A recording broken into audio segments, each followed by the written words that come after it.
Good morning mga bay. Update natin ang ating molting na 119 weeks. Ito na, ang dami ng itlog mga bay. Oh.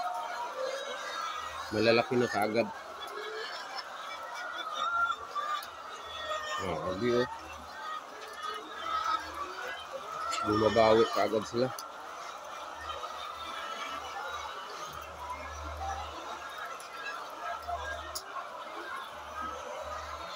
Daming itlog mga bay oh. Ito sa isang building na ito mga bay, dalawang klase ito. Merong brown, tapos meron ding white. Yung white natin marami na rin itlog.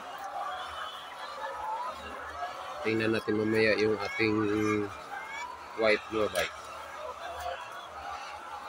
Itlog ang lalaki na. Lakas ng itlog. Basta pag na-emolting talaga lumakas ng itlog.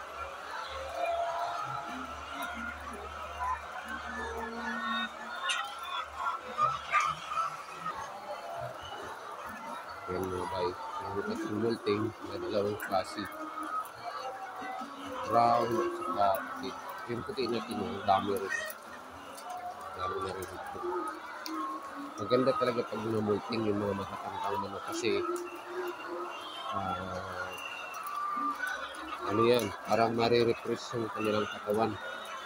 Yung mga balahibo na mga laglag yan, tapos titigil sa pangingitlog, tapos pagka lipas ng mga ilang linggo yan, pag mangitlog sila ulit, ang kagandahan doon, titiba yung kanilang mga eggshell, tapos gaganda yung size ng mga itlog, at siyempre hahaba pa yung kanilang buhay pag may molting. Kaya maganda talaga pag molting.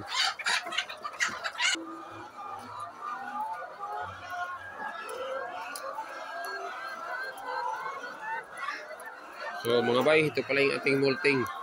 Hanggang dito lang yung video, maiksi lang yung video natin mga bay. In-update lang natin yung ating molting na pinagsama yung brown at saka white sa iisang building. Ang target natin dito mga bay ay 85. Sana makuha pa natin yung 85.